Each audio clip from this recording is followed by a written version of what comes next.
di dalam sebuah hadis riwayat daripada As-Sa'ib bin Yazid As-Sahabi radhiyallahu anhu. Kata dia, kuntu fil masjid fahasabani rajulun fanazartu fa idza Umar bin al-Khattab radhiyallahu anhu faqala izhab fa'tini bihadzaini faji'tuhu bihima faqala min aina antuma faqala min ahli at-Taif faqala law kuntuma min ahli al-balad la awja'tukuma tarfa'ani aswatakuma fi masjid Rasulillah sallallahu alaihi wasallam atau kama qala. Hadis riwayat Al-Bukhari. Seorang sahabat yang bernama As-Sa'ib bin Yazid radhiyallahu anhu. As-Sa'ib bin Yazid ni dia orang yang penghabis sekali mati daripada kalangan sahabat Nabi. Di kalangan sahabat-sahabat Nabi yang ramai ni, dia sahabat yang penghabis sekali mati. Tak ada dah. Mati dia, tak ada dah sahabat di atas dunia ni. Dia meriwayatkan hadis ini. Kata dia, kuntu fil masjid fahasabani rajul.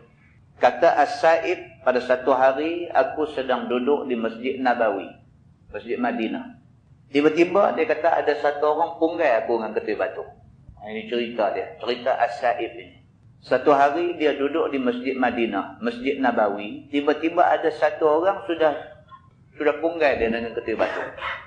Fanazartu, dia kata aku beralih tengok siapa ni duk melawak main punggai batu dalam masjid. Fa iza Umar bin al-Khattab radhiyallahu anhu. Rupanya yang punggai aku dengan ketul batu ni ialah Sayyidina Umar al-Khattab radhiyallahu anhu. Faqala, Sayyidina Umar kata ke dia. Bila Sayyidina Umar punggai dia dengan ketul batu, dia beralih cari tengok siapa, tengok Sayyidina Umar yang tuju dia dengan ketul batu. Bila dia tengok Sayyidina Umar kata dekat dia. Sayyidina Umar kata, izhab fa'tini bihazaini. Sayyidina Umar kata dekat dia, kamu pergi panggil tu dua orang tu mai dekat aku lah ni. Sayyidina Umar suruh As-Sa'ib ini, suruh dia pergi panggil tu. Hampir panggil tu dua orang tu, panggil dia mai kat aku. Faji'tuhu bihima. Dia kata maka aku pun turut lagu macam yang disuruh oleh Sayyidina Umar. Aku pergi pegang budak dua orang ni, aku bawa dua-dua mai depan Sayyidina Umar Al-Khattab radhiyallahu anhu. Faqala, kata Sayyidina Umar pada budak dua orang ni, min aina antuma? Sayyidina Umar kata ni, hampa dua orang ni mai dari mana? Dari mana kamu berdua ni? Faqala, jawab dua budak ni, min ahli Taif. Mereka kata kami orang Taif. Satu tempat di Saudi, nama dia Taif. Tempat tanah tinggi. Dalam bumi Saudi ini, Taif ini tempat paling cantik. Dan sekarang ni sudah jadi base tentera Amerika di situ. Amerika. Dia pergi duduk di bumi Saudi, dia bukan setakat nak duduk aja, dia nak tempat paling cantik. Dan kerajaan Saudi bagi dekat Amerika ni kawasan Taif, kawasan tanah tinggi, kawasan yang tumbuh pokok anggur. Bagi Amerika duduk tempat sihat, tempat selesa, tempat elok ni. Sayyidina Umar Al-Khattab panggil budak ni, dia kata hampa ni mai dari mana? Dua-dua orang ni jawab depa ni min ahli Taif. Kami ni orang Taif. Kami bukan orang sini, kami orang Taif. Faqala, kata Sayyidina Umar, "Lau kuntuma min ahli al-balad la auja'tukuma." Dia kata kalau hampa dua orang ni orang Madinah, orang negeri ni, orang tempat ni, aku dah bagi hampa sakit lah, dia kata. Sayyidina Umar, tuan-tuan, Sayyidina Umar, dia keras. Sayyidina Umar ni dia tegas. Sayyidina Umar ni dia bukan jenis pujuk-pujuk, dia jenis marah. Adalah benda yang dia tak berkenan dekat dua orang ni, maka dengan kerana tu dia tuju ketul batu dekat Sa'ib ni. Dia kata dekat Sa'ib, hampir panggil budak dua orang ni mai kat Kula ni juga. Bila As-Sa'ib pergi panggil budak ni mai dekat dia, dia tanya hampa ni daripada mana? Hampa ni mai mana? Jawab budak dua orang ni, kami dari Taif. Dia kata nasib baik. Nasib baik hang penduduk Taif. Kalau hang penduduk sini, kalau hang ni orang Madinah, la auja'tukuma, aku bagi sakit dah hang ni. Tarfa'ani aswatakuma fi masjid Rasulillah sallallahu alaihi wasallam. Dia kata hampa tahu dah, hampa dua orang ni tadi duk sembang derah, hampa angkat suara di dalam masjid Nabi sallallahu alaihi wasallam. Hadis itu hadis sahih riwayat Al-Bukhari. Muslimin dan muslimat yang dirahmati Allah sekalian, daripada hadis ini dapat kita faham bahawa masjid ni dia ada pantang larang dia. Lebih-lebih lagi Masjid Nabawi. Masjid Nabi SAW lebih lagi perlu dipelihara kemuliaan dia. Bahkan masjid, nama kata masjid, tak kira masjid mana, perlu dipelihara kesucian dan kemuliaan masjid itu sendiri. Dalam sebuah hadis lain riwayat daripada Abi Hurairah radhiyallahu anhu. Kata dia, anna Rasulullah sallallahu alaihi wasallam qala, "Idza ra'aitum man yabi' aw yabta'u fil masjid faqulu la arbahallahu tijaratak. Wa idza ra'aitum man yanshudu dhallah faqulu la raddahallahu 'alaik." Atau kama qala, hadis riwayat Imam At-Tirmizi. Nabi SAW bersabda, Nabi kata, kalau sekiranya kamu tengok ada orang duk berjual beli dalam masjid, dikata dekat orang yang duk jual beli ni, la arbahallahu tijaratak, mudah-mudahan Tuhan tak bagi untung pada meniaga hang ni. Ini lagi satu pantang larang dalam masjid, haram urusan jual beli atas masjid. Walau jual kitab agama sekalipun, haram. Jual beli atas masjid, haram. Dan ulama bila mengupas hadis ini, ulama sepakat mengatakan mengiklankan barang yang nak dijual di luar masjid, iklan diharuskan. Kalau abang kata, tuan-tuan, siapa nak beli kitab sekali lagi boleh dapatkan di luar sana, tidak salah. Tapi kalau ni saya jual, kau ni kata saya beli di atas masjid, jual beli itu haram. Nabi SAW kata, kalau sekiranya kamu tengok ada orang yang duk buat jual beli di atas masjid, dikata dekat mereka, la arbahallahu tijaratak, mudah-mudahan Tuhan tak bagi untung kepada meniaga kamu ni. Wa idza ra'aitum man yanshudu dhallah, Nabi kata, dan apabila kamu tengok ada orang duk cari benda hilang atas masjid, pergi duk cari kopek duit dia hilang, pergi duk cari suih kereta dia hilang, pergi duk cari macam-macam benda hilang dalam masjid, duk cari tanya orang kata, ni siapa jumpa ni kopek duit aku, siapa jumpa kunci kereta aku dan sebagainya. Kalau kamu jumpa orang duk buat kalut cari benda macam ni dalam masjid, faqulu, Nabi kata dekat dia, la raddahallahu alaik, mudah-mudahan Tuhan tak bagi jumpa barang yang hilang kamu. Hadis itu riwayat Imam At-Tirmizi. Muslimin dan muslimat yang dirahmati Allah sekalian, pengajaran di sebalik hadis ni ialah Nabi SAW nak suruh kita belajar memeliharkan masjid. Nabi SAW nak suruh kita belajar melihat masjid ini sebagai satu institusi yang mulia dan tidak wajar dicemarkan dengan benda-benda yang tidak elok. Di dalam sebuah hadis lain, riwayat daripada Jabir radhiyallahu anhu, kata dia, qala Nabi SAW, man akala thuban aw basala falyatazilna aw falyatazil masjidana. Wa fi riwayah li Muslim, man akala al-basal wathum wal karras fala yaqrabanna masjidana fa innal malaika tata'adza mimma yata'adza minhu banu Adam. Hadis riwayat Jabir radhiyallahu anhu.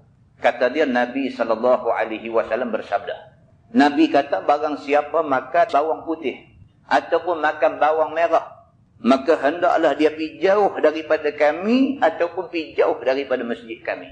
Hadis itu muttafaqun alaih. Sepakat semua ulama mengatakan itu hadis sahih. Nabi kata ke sahabat dia, siapa di kalangan kamu yang ada makan bawang putih, yang ada makan bawang merah, tolong pergi jauh daripada masjid. Hadis itu hadis sahih, muttafaqun alaih. Sepakat ulama mengatakan itu hadis sahih. Dalam satu riwayat daripada Imam Muslim, dia kata, man akala al-basal wathum wal karrat. Nabi kata, barang siapa yang makan bawang merah, bawang putih dan petai. Karrat, dia bukan kuih karat. Karrat makna dia petai. Nabi kata, barang siapa makan benda-benda hak keluar bau busuk, itu maksud dia. Barang siapa makan bawang merah, bawang putih, petai ataupun apa-apa yang membawa bau busuk, tidak selesa kepada orang yang duduk dalam masjid, Nabi kata, fala yaqrabanna masjidana, tak usah mai dekat dengan masjid kami. Fa innal malaikah, Nabi kata, maka sesungguhnya malaikat tata'adza mimma yata'adza minhu banu Adam. Sesungguhnya malaikat dia rasa sakit dengan benda yang menyakitkan manusia. Kalau manusia pun tak suka orang bau busuk main dekat dia, malaikat 10 kali tak suka. Itu maksud dia. Kalau bau bawang merah, bawang putih, petai pun Nabi SAW kata, falyatazil masjidana, piduk jauh pada masjid kami. Tuan-tuan boleh bayangkan temako jauh. Muslimin dan muslimat yang dirahmati Allah sekalian, faham daripada hadis ni bahawa Nabi SAW minta kepada kita ni, minta tolong jaga kemuliaan masjid. Di antara cara jaga kemuliaan masjid itu ialah jauhkan masjid daripada bau-bau yang tidak elok. Bahkan dalam sebuah hadis riwayat daripada Umar Al-Khattab radhiyallahu anhu, kata dia, annahu khataba yaumal jum'ah faqala fi khutbatihi, summa innakum ayyuhan nas ta'kuluna syajarataini la arahuma illa khabithataini al-basal wath-thum.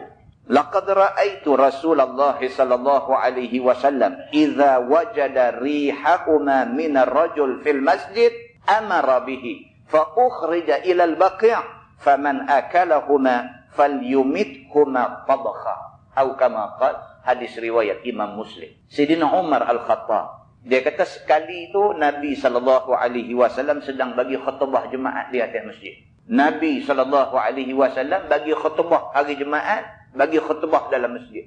Di antara yang Nabi sebut di dalam khutbah dia, Nabi kata, summa innakum ayyuhan nas ta'kuluna syajarataini. Nabi kata, wahai manusia, sesungguhnya kamu ni suka makan dua pokok. Maksud dua pokok itu ialah bawang putih, bawang merah. Nabi kata, wahai manusia, sesungguhnya kamu suka makan dua benda ni. Suka makan bawang putih, suka makan bawang merah. La arahuma illa khabithataini. Nabi kata, aku tidak nampak benda ni melainkan khabith, melainkan tak elok, tak bagus benda ni. Benda tu ialah al-basal wath-thum, iaitu bawang merah dan bawang putih. Nabi kata, aku tidak nampak benda ni bagus untuk kamu semua. Kemudian Nabi SAW kata Sayyidina Umar Al-Khattab, apabila dia jumpa satu orang yang mulut berbau bawang macam ni, Sayyidina Umar kata, Nabi SAW kalau dia jumpa sahabat dia mulut bau bawang macam ni, amara bihi, dia perintah orang yang bau mulut busuk ni, fa ukhrija ilal baqi', dia suruh keluar daripada masjid, pi dekat satu tempat nama Baqi'. Baqi' lah ni kawasan kubur penduduk Madinah. Dia suruh mereka ni keluar, apa pi keluar daripada masjid lah ni, apa pi dekat Baqi' sana tu, apa pi sana, faman akalahuma falyumithuma tabakha. Nabi kata, siapa yang ada makan benda ni dan mulut dia bau busuk, dia pi dekat Baqi' sana, dia pi kumuk mulut dia sampai hilang bau busuk, baru boleh mai balik ke masjid. Hadis itu hadis sahih riwayat Imam Muslim. Muslimin dan muslimat yang dirahmati Allah sekalian, kesimpulan daripada 4 hadis yang kita baca ni satu aja, pelihara kehormatan masjid.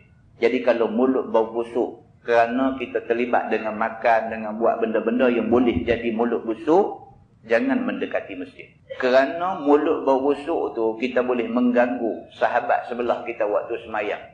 Bau busuk mulut kita tu menyebabkan sahabat sebelah kita hilang khusyuk dalam semayang, bahkan dia ingat buruk dekat kita. Maka oleh itu, kalau kita nak main masjid, pastikan kita dalam keadaan yang baik-baik. Kita hormat rumah Allah Subhanahu wa taala, kerana menghormati rumah Allah diperintahkan oleh Nabi sallallahu alaihi wasallam. Mudah-mudahan kita ambil pengajaran daripada hadis yang kita baca ni, dan mudah-mudahan masjid menjadi satu taman daripada taman syurga Allah Subhanahu wa taala, insya-Allah.